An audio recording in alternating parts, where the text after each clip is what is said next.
제가 마지막 업데이트하고 한 3주 정도가 된 것 같아요. 여러가지 영화들을 준비하고 있는데 일단 하나하나 해가야 될 것 같아요. 퇴근을 해가지고요, 이제 집에서 마저 리뷰를 해보도록 하겠습니다. 그동안 여러 편의 영화를 제가 소개시켜 드렸지만 제 유튜브를 보시는 분들의 피드백을 들어보니까 결국 제 추천을 듣고 영화를 보지는 않으시더라고요. 그냥 무슨 영화를 추천하나 정도만 보시는 거지 그걸 굳이 찾아가서 보시거나 이런 분들은 거의 없다는 거를 알게 되었습니다.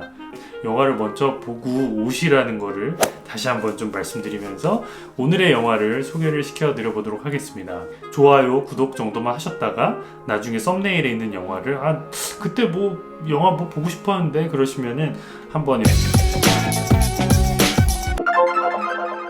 아무리 좋은 거라도 우리가 하고 싶을 때 해야 즐겁고 먹고 싶을 때 먹어야지 맛있잖아요. 그냥 그래서 군대에서 그렇게 맛없고. 옛날에 이런 영상을 제가 한번 봤습니다. 종교 집회였던 것 같은데 그 종교 집회에 참석한 사람이 목사님이나 이런 분한테 물은 거죠. 왜 하나님은 인간 세계의 범죄를 없애지 않느냐. 생각해보니까 그럴듯합니다. 하나님이 인간 세계의 범죄나 안타까운 희생들을 없앨 수 있다면 행복한 세계가 될 수 있을 텐데 말이죠. 근데 그 질문에 이렇게 대답하시더라고요. 하나님은 인간에게 자유의지를 주었다고 말이죠. 자기가 원하는 것을 얻었을 때 기쁘고 원하는 것을 행했을 때 최고의 기쁨을 맛볼 수가 있기 때문에 인간에게 최대의 행복을 맛보게 하기 위해서 자유의지라는 것을 줬고 그렇기 때문에 그것의 일부 부작용으로 나타나는 범죄를 막지 않는다고 말이죠. 그럴듯한 내용입니다. 자유의지에 대한 영화를 한 편 여러분한테 소개시켜 드리려고 하는데 오늘의 영화는 바로 룸이라는 영화입니다. 감독 레니 에이브램스는 아일랜드 영화 감독이네요. 각본가이기도 하고요. 이 영화는 2008년 오스트리아에서 일어났던 충격적인 밀실 감금 사건에서 모티브를 얻은 소설이 있었어요. 그 소설을 원작으로 만들어진 영화인데요. 소설은 2010년도에 발표되어서 폭발적인 인기를 얻었으며 작가인 엠마 도뉴휴는 이번 작품에서도 잔인한 범죄 자체보다는 피해자의 삶에 초점을 맞추고자 했다고 하고 소설을 바탕으로 만들어진 영화에서도 충격적인 범죄 내용 자체보다는 따뜻한 시선을 잃지 않고 있습니다. 아일랜드 인구가 493만 명 정도 되는 작은 나라임에도 참 유명한 분들도 많은 것 같아요. 여기는 골프 선수도 많고요. 감독은 룸이라는 영화로 다수의 영화제에서 상을 받았으며 영화의 주연을 맡은 브리 라스는 우리에게도 어쩌면 캡틴 마블로 유명한 그녀죠. 이 영화로 88회 아카데미 여우주연상을 받았습니다. 이 영화를 볼 때만 해도 브리 라슨이 저한테는 숨겨진 보석 같은 느낌이었는데 영화는 납치범에게 납치되어서 작은 방에 갇히게 된 17살의 소녀 조이와 조이가 낳은 그 방에서 같이 자라나는 아이 잭의 이야기를 그리고 있습니다. 잭은 당연히 태어나서 한 번도 바깥 세상으로 나가보지를 못했고요. 감옥 같은 작은 방에서 조이와 잭은 서로를 의지하며 살아갑니다. 아들이 5살이 되는 생일에 드디어 진짜 세상으로 탈출을 결심하게 되는데 그들의 탈출은 과연 성공할까요? 한 가지 문제를 어떻게 바라보느냐에 따라서 그 감정도 달라집니다. 추격자라는 영화에서 하정우의 마음에 감정이입을 하는 분은 아마 없으실 테죠. 보통 피해자의 감정이입을 하면서 긴장이 고조되게 되는데요. 이 룸이라는 영화의 화자는 잭입니다.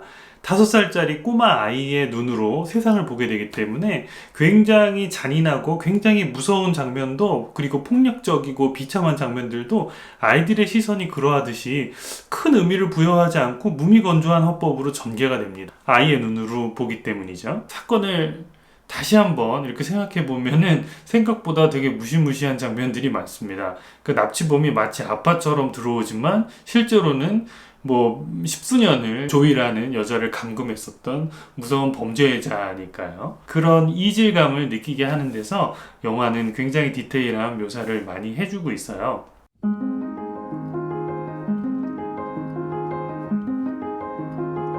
탈출에 성공해서 이제 카페트를 벗어나서 잭이 하늘을 처음으로 보는 장면이 있어요.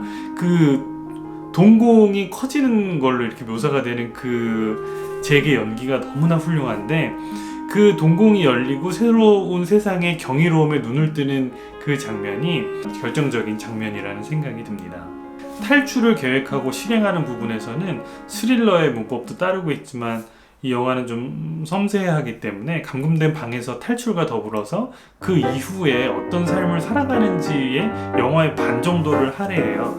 그 잭이 세상에 나와가지고 자유의지로 제일 먼저 하고 싶었던 그 일이 자기가 갇혀있던 공간에 다시 한번 가보자고 하는 거예요. 그 장면을 감독이 마지막 장면에 넣은 그 마음이 저는 참 좋았어요.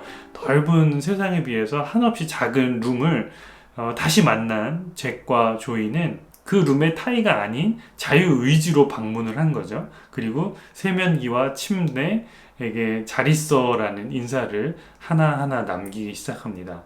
엄마는 룸을 향해 굿바이라고 속삭이고요.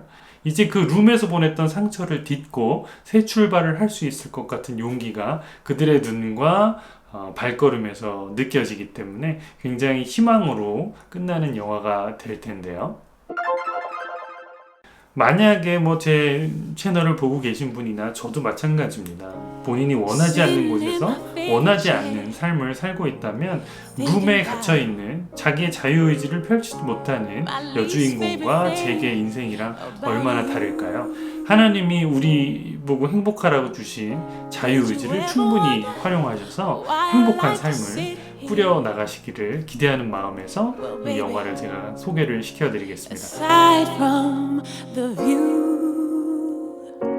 혹시 나는 어떻게 해야 행복하지? 이런 걸 아직 찾지 못하신 분들이 계시다면 마지막으로 제가 아인슈타인의 명언을 들려드리도록 하겠습니다.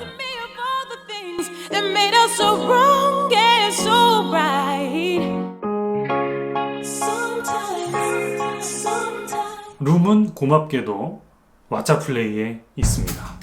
다음 영상에서 다시 뵙겠습니다.